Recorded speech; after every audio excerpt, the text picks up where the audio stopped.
Wake up കേരളയ്ക്ക് ഇന്നൊരു പ്രത്യേകതയുണ്ട് എന്ന് പറഞ്ഞു. ഏറെ പ്രത്യേകതകളുള്ള ദിവസം. മാതൃഭൂമി വീട്ടിലേക്ക് ഇന്ന് ഒരുപാട് അതിഥികൾ എത്തുന്ന ദിവസം എന്ന് പറഞ്ഞില്ലേ? അതിഥികൾ ഒന്നൊന്നായി വന്നുകൊണ്ടേയിരിക്കുന്ന ഏറ്റവും ആദ്യം വന്ന അതിഥിയെ ഞാനതാ ക്ഷണിക്കുകയാണ്. റോജി എം ജോൺ, സ്വാഗതം. നമ്മുടെ യുവ മന്ത്രിയാണ്, മന്ത്രിസഭയിലെ യുവത്വം. ഇനി എന്തൊക്കെ കാര്യങ്ങൾ കാണാൻ കിടക്കുന്നു. ഒരുപാട് സ്വാഗതം മാതൃഭൂമി വീട്ടിലേക്ക്, വേക്കപ്പ് കേരളയുടെ സ്വീകരണ മുറിയിലേക്ക്. പ്രേക്ഷകരൊക്കെ കാത്തിരിക്കുകയാണ്. രാവിലെ മുതൽ ഇങ്ങനെ ഞാൻ പറഞ്ഞ് അവരിലൊരു ആവേശം ഉണ്ടാക്കിയിട്ടുണ്ട്. അപ്പോൾ യുവ മന്ത്രി എന്ന് പറയുമ്പോൾ തന്നെ ഏറെ പ്രതീക്ഷകളാണ്. അതുകൊണ്ട് തന്നെ ആദ്യം പ്രതീക്ഷയിലേക്ക് കടക്കാമെന്ന് വിചാരിക്കുന്നു. എന്തൊക്കെയാണ് മനസ്സിലുള്ള ഒരു പദ്ധതി, എങ്ങനെയൊക്കെ ആയിരിക്കണം എന്നതാണ്? അല്ല, തീർച്ചയായിട്ടും ഈ തെരഞ്ഞെടുപ്പിൽ യുവാക്കളുടെ വലിയ പിന്തുണ UDF ലഭിച്ചിട്ടുണ്ട്. എല്ലാ വിഭാഗം ആളുകളുടെയും പിന്തുണ തെരഞ്ഞെടുപ്പിൽ UDF ലഭിച്ചു. അതിൽ തന്നെ ജെൻസി വോട്ടർമാരുടെയൊക്കെ പിന്തുണ വലിയ തോതിൽ ലഭിച്ചിട്ടുണ്ട്. അപ്പോൾ അവർക്ക് വലിയ പ്രതീക്ഷകളുണ്ടാവും. ഞാൻ എപ്പോഴും പറയുന്ന ഒരു കാര്യമുണ്ട്, നമ്മൾ വലിയ ഭൂരിപക്ഷത്തിൽ അല്ലെങ്കിൽ മികച്ച വിജയം കൈവരിക്കുക എന്ന് വെച്ച് കഴിഞ്ഞാൽ അതിൻ്റെ അർത്ഥം അത് ഭാരിച്ച ഉത്തരവാദിത്തമാണ്, കൂടുതൽ പ്രതീക്ഷകളാണ് ജനങ്ങൾക്ക്. അപ്പോൾ അവരുടെ ആ പ്രതീക്ഷയ്ക്ക് ഉയരാനായിട്ടുള്ള ഉത്തരവാദിത്തം നമുക്കുണ്ട്. അപ്പം നമ്മൾ ചെയ്യാൻ ഉദ്ദേശിക്കുന്ന കാര്യങ്ങളെ സംബന്ധിച്ച് നമ്മൾ തീർച്ചയായിട്ടും നിരവധി കാര്യങ്ങൾ നമ്മൾ തെരഞ്ഞെടുപ്പിൻ്റെ അവസരത്തിൽ നമ്മൾ ജനങ്ങളോട് പറഞ്ഞിട്ടുണ്ട്. അപ്പോൾ ജനങ്ങളുടെ മുമ്പിൽ വെച്ചിരിക്കുന്ന ഓരോ വാഗ്ദാനങ്ങളും അതൊന്നൊന്നായി നടപ്പിലാക്കുക എന്നുള്ളതാണ് നമ്മുടെ പ്രയോറിറ്റി. കാരണം ജനങ്ങൾ UDF നിന്ന് പ്രതീക്ഷിക്കുന്ന അതായിരിക്കും. അപ്പോൾ അതിൻ്റെ ഭാഗമായിട്ടാണ് ഇന്നലെ ആദ്യത്തെ മന്ത്രിസഭാ യോഗം കഴിഞ്ഞു.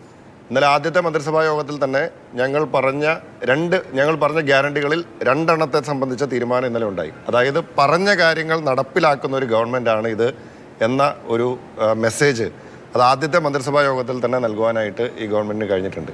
അപ്പോൾ നമ്മൾ സ്ത്രീകളുടെ സൗജന്യ യാത്രയെ സംബന്ധിച്ചിട്ടുള്ള ചർച്ചയായിരുന്നു. ജൂൺ 15 മുതൽ അത് യാഥാർത്ഥ്യമാകാൻ പോവുകയാണ്. അതുപോലെ തന്നെ വയോജന വകുപ്പ്, നമുക്കറിയാം ഇന്ന് കേരളത്തിൽ വലിയൊരു എനിക്ക് നമ്മുടെ രാജ്യത്ത് തന്നെ ഏറ്റവും കൂടുതൽ ഈ വയോജനങ്ങളുടെ ഒരു പ്രശ്നം അനുഭവിക്കുന്ന ഒരു സംസ്ഥാനമായിരിക്കും നമ്മുടേത്. കാരണം ചെറുപ്പക്കാർ ഒരു തലമുറ നാട് വിട്ടു പോവുകയാണ്. അപ്പോൾ പല വീടുകളും പരിശോധിച്ചാൽ ഞാൻ എൻ്റെ അങ്കമാലിയിലായാലും കേരളത്തിൽ എവിടെ പോയി പരിശോധിച്ചാലും വീടുകളിലൊക്കെ പ്രായമായ ആളുകൾ മാത്രമാണ്. അപ്പോൾ അത് വരും നാളുകളിൽ വലിയ പ്രശ്നങ്ങളുണ്ടാക്കും, സാമൂഹികമായിട്ടുള്ള പല പ്രശ്നങ്ങളും ഉണ്ടാക്കും. അപ്പോൾ വയോജനങ്ങൾക്ക് വേണ്ടി പ്രത്യേകമായിട്ടുള്ളൊരു വകുപ്പ് എന്ന ആശയം മുന്നോട്ട് വെച്ചിരുന്നു. അതും രൂപീകരിക്കുവാനായിട്ട് ഇന്നലത്തെ മന്ത്രിസഭയിൽ തന്നെ തീരുമാനിച്ചിരിക്കുകയാണ്. അപ്പോൾ അങ്ങനെ ഞങ്ങളെ സംബന്ധിച്ച് എന്താണ് ചെയ്യേണ്ടത് എന്നുള്ളത്, അല്ലെങ്കിൽ UDF എന്തായിരിക്കും ചെയ്യുന്നത്, UDF ഓൾട്ടർനേറ്റീവ് എന്താണ് എന്നുള്ളത് ജനങ്ങൾക്ക് മുമ്പിൽ നമ്മൾ വളരെ നേരത്തെ തന്നെ പൊതുയാത്രാ സമയത്തായാലും അതുപോലെ തന്നെ നമ്മുടെ മാനിഫെസ്റ്റോയിലും ഒക്കെ പറഞ്ഞിട്ടുണ്ട്. ആ പറഞ്ഞ കാര്യങ്ങളൊക്കെ നടപ്പിലാക്കേണ്ട ഉത്തരവാദിത്തമുണ്ട്. അതൊന്നൊന്നായി നടപ്പിലാക്കി മുന്നോട്ട് പോകും. NSCൻ്റെ ഒക്കെ ദേശീയ നേതൃത്വത്തിൽ ഇരുന്നു കൊണ്ട് ഒരുപാട് സംഘടനാ പ്രവർത്തനങ്ങളിലൂടെ വന്ന ഒരാളാണ്. അപ്പോൾ അതുകൊണ്ട് തന്നെ ഒരു സംഘടനാ പ്രവർത്തകൻ്റെ എല്ലാ ആർജവത്തോടെയും കാര്യങ്ങൾ നോക്കിക്കാണാൻ കഴിയുമെന്ന കടുത്ത ആത്മവിശ്വാസത്തിലാണ് അല്ലേ? അല്ല, തീർച്ചയായിട്ടും. ഞാൻ കേരളത്തിൽ തേവര കോളേജിൽ പഠിച്ച അവിടെ ചെയർമാനൊക്കെ ആയി വന്നു. അതിനുശേഷം ഹൈദരാബാദ് യൂണിവേഴ്സിറ്റിയിലും JNUവിലും ഒക്കെ പഠിച്ചു. അങ്ങനെ വിവിധ ക്യാമ്പസുകളിൽ പഠിക്കാനും അതുപോലെ തന്നെ NSUI ദേശീയ പ്രസിഡന്റ് എന്ന നിലയിലൊക്കെ രാജ്യത്തിൻ്റെ നിരവധി ക്യാമ്പസുകൾ പോകാനും അവിടെ കാര്യങ്ങൾ മനസ്സിലാക്കാനും അതുപോലെ വിദ്യാർത്ഥി രാഷ്ട്രീയത്തിൻ്റെ ഭാഗമായി സമരങ്ങളിൽ പങ്കെടുക്കാനും പ്രശ്നങ്ങൾ മനസ്സിലാക്കാനും ഒക്കെ അവസരം ഉണ്ടായിട്ടുണ്ട്.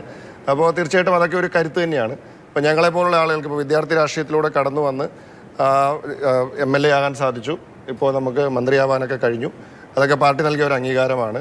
നമ്മളൊന്നും വേറെ മറ്റൊരു രാഷ്ട്രീയ പാരമ്പര്യം ഇല്ലാതെ കടന്നു വന്ന ആളാണ്. ഒരു കർഷക കുടുംബത്തിൽ നിന്ന് വന്ന ആളാണ് ഞാൻ.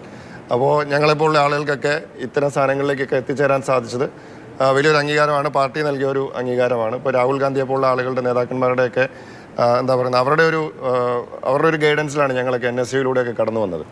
അപ്പോൾ തീർച്ചയായിട്ടും ഒത്തിരി സന്തോഷമുണ്ട്.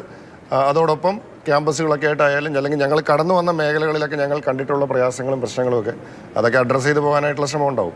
ആദ്യ ദിനം തന്നെ ഈ മന്ത്രിസഭ രൂപീകരണത്തിന്റെ ആദ്യ ദിനം തന്നെ വലിയ സ്റ്റാറായിരുന്നു. സത്യപ്രതിജ്ഞ ദിനം ഈ മന്ത്രിസഭ മുഴുവൻ സ്റ്റാർ ആവുന്നത് നമ്മൾ കണ്ടു. അതായത് മുഖ്യമന്ത്രി VD സതീശനെ കാണാനായി ഒരു അമ്മ വേദിയിലേക്ക് വിളിപ്പിച്ചു. ആ അമ്മയോട് സംസാരിച്ചു. കെട്ടിപ്പിടിച്ചുകൊണ്ട് രാഹുൽ ഗാന്ധിയും മുഖ്യമന്ത്രി VD സതീശനും ഒക്കെ ഇടപെടുന്ന ഒരു കാഴ്ച. അപ്പോൾ ഈ കടക്കപ്പുറത്ത് എന്നതിലപ്പുറം കയറി വരൂ അകത്തേക്ക്, അല്ലെങ്കിൽ ചേർന്ന് നിൽക്കൂ ഞങ്ങളോടൊപ്പം എന്ന് പറയുന്ന ഒരു നിലപാട് എല്ലാ തരത്തിലും ഉണ്ടാകും എന്നതിൻ്റെ തെളിവ് കൂടിയല്ലേ ഇത്? അല്ല, തീർച്ചയായിട്ടും. ഈ ഞങ്ങളുടെ സമീപനം കടക്കപ്പുറത്തല്ല, ചേർത്ത് പിടിക്കുക എന്നുള്ളതാണ്. അത് ഞങ്ങളൊക്കെ രാഷ്ട്രീയ പ്രവർത്തനത്തിൽ എപ്പോഴും സ്വീകരിക്കുന്ന ഒരു സമീപനമാണ്. ഇപ്പോൾ ഉമ്മൻചാണ്ടി സാറിൻ്റെയൊക്കെ കാലഘട്ടത്തിൽ നമ്മൾ കണ്ടിട്ടുണ്ട്. അല്ലെങ്കിൽ ഇപ്പോൾ UDF MLAമാരായാലും നേതാക്കന്മാരായാലും ഒക്കെ നമ്മളിപ്പോഴും ജനങ്ങളോടൊപ്പം നിന്ന് പ്രവർത്തിക്കാൻ ആഗ്രഹിക്കുന്നവരാണ്. ഇപ്പോൾ ഇന്നലെ തന്നെ നിങ്ങൾ കണ്ടിട്ടുണ്ടാവും, സത്യപ്രതിജ്ഞാ ചടങ്ങിൽ ഉണ്ടായ ഒരു കുത്തൊഴുക്ക്, അത് ജനങ്ങളുടെ ഒരു പ്രതീക്ഷയാണ്. അതായത് ഇത് ചേർത്ത് പിടിക്കുന്ന ഒരു സർക്കാരായിരിക്കും എന്ന ഒരു കോൺഫിഡൻസ്, ഒരു പ്രതീക്ഷ കേരളത്തിലെ ജനങ്ങൾക്കുണ്ട്.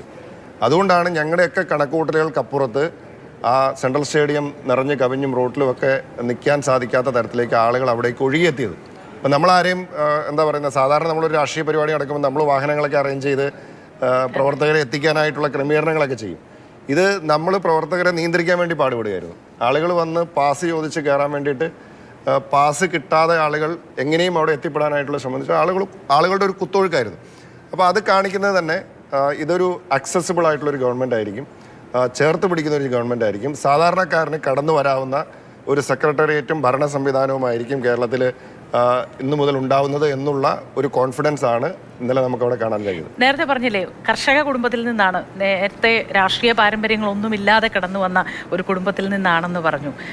ഈ കർഷകർക്ക് വേണ്ടി അല്ലെങ്കിൽ കുടിയേറ്റ കർഷകർക്ക് വേണ്ടി, മലയോര വിഭാഗത്തിന് വേണ്ടി അങ്ങനെയൊക്കെ എന്തെങ്കിലും സ്വപ്നങ്ങളുണ്ടോ? ആർക്കെങ്കിലും ഒരു വിഭാഗങ്ങൾക്ക് വേണ്ടി എന്തെങ്കിലുമൊക്കെ ചെയ്യാൻ കഴിയണം എന്നുള്ളത്? അല്ല, തീർച്ചയായിട്ടും ഇപ്പോൾ കാർഷിക മേഖല, പ്രത്യേകിച്ച് മലയോര കർഷകരൊക്കെ വലിയ പ്രയാസങ്ങളിലൂടെ, പ്രതിസന്ധിയിലൂടെ കടന്നു പോവുകയാണ്.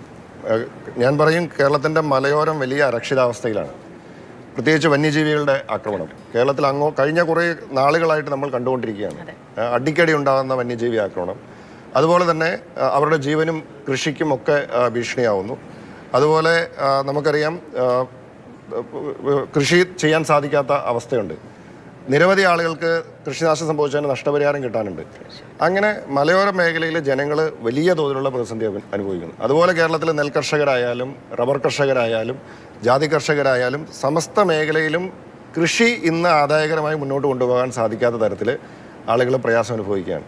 അപ്പോൾ നമ്മൾ പറയാറുണ്ട്, സാധാരണ നമ്മൾ പറയുന്ന ഒരു കാര്യം എന്താണ്, രാഷ്ട്രീയക്കാരുടെ മക്കൾ ചിലപ്പോൾ രാഷ്ട്രീയക്കാരാവാൻ ആഗ്രഹിക്കും, സിനിമാക്കാരുടെ മക്കൾ സിനിമാക്കാരാവാൻ ആഗ്രഹിക്കും, ബിസിനസ്സുകാരുടെ മക്കൾ ബിസിനസ്സുകാരാവാൻ ആഗ്രഹിക്കും.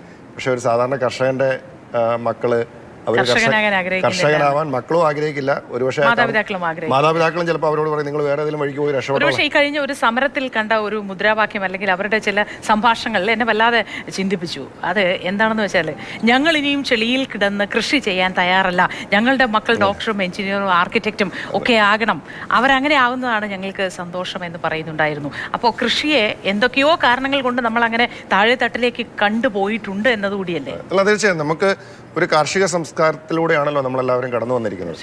അപ്പോൾ നമുക്ക് അതിനെ കൂടുതൽ വളർത്തിയെടുക്കേണ്ടതായിട്ടുണ്ട്. എനിക്ക് തോന്നുന്നത് ഇപ്പോൾ യുവതലമുറയ്ക്ക് ഉൾപ്പെടെ കൃഷി അവർക്ക് കുറച്ചുകൂടി ഇൻട്രസ്റ്റിംഗ് ആവുന്ന തരത്തിലേക്ക് നമുക്കതിനെ പ്രസൻറ്റ് ചെയ്യാനായിട്ട് കഴിയണം. അപ്പോൾ പഴയ രീതിയിലുള്ള കൃഷി ചിലപ്പോൾ സാധിച്ചൊന്നും വരില്ല. ഇന്ന് ആധുനിക കാർഷിക സംവിധാനങ്ങളുണ്ടല്ലോ. അപ്പോൾ ആ രീതിക്ക് അവരെ പരിചയപ്പെടുത്താനും അതിലേക്ക് അവരെ മോട്ടിവേറ്റ് ചെയ്യാനും ഒക്കെ സാധിക്കണം. ഞാനിപ്പോൾ കാർഷിക മേഖലയെ സംബന്ധിച്ച് താങ്കൾ ചോദിച്ചതുകൊണ്ട് ഞാനത് പറഞ്ഞതാണ്. അങ്ങനെ എല്ലാ മേഖലയിലും അത്തരത്തിൽ നമുക്കതിനെ കൂടുതൽ എനർജൈസ് ചെയ്യാനായിട്ടുള്ള പരിപാടികളാണ് ആവശ്യമായിട്ടുള്ളത്. എന്തായാലും അതൊക്കെ ഓരോ വകുപ്പുകളുടെ മന്ത്രിമാരൊക്കെ അത് ചുമതല ഏറ്റെടുത്ത് കഴിയുമ്പോൾ ഇന്ന് പട്ടികയൊക്കെ കൊടുക്കുമായിരിക്കും. ഇന്ന് അതിനെ സംബന്ധിച്ചുള്ള തീരുമാനം ഉണ്ടാകും. അപ്പോൾ അതനുസരിച്ച് മന്ത്രിമാരുടെ നേതൃത്വത്തിൽ ഇതൊരു ഓരോ മന്ത്രിമാർ ഒറ്റയ്ക്കല്ല, ക്യാബിനറ്റ് എന്ന് പറയുന്നത് കളക്റ്റീവ് റെസ്പോൺസിബിലിറ്റിയാണ്, കൂട്ടുത്തരവാദിത്തമാണ്. അപ്പോൾ ഓരോ മന്ത്രിമാർക്ക് അവരവരുടെ വകുപ്പിൻ്റെ കാര്യത്തിലൊരു ചുമതല ഉണ്ടാവും. അത് ഒരു ക്യാബിനറ്റിൻ്റെ ഒരു കളക്റ്റീവ് ഉത്തരവാദിത്തത്തോട് കൂടിയിട്ട് നടത്തി മുന്നോട്ട് പോകാൻ നോക്കും.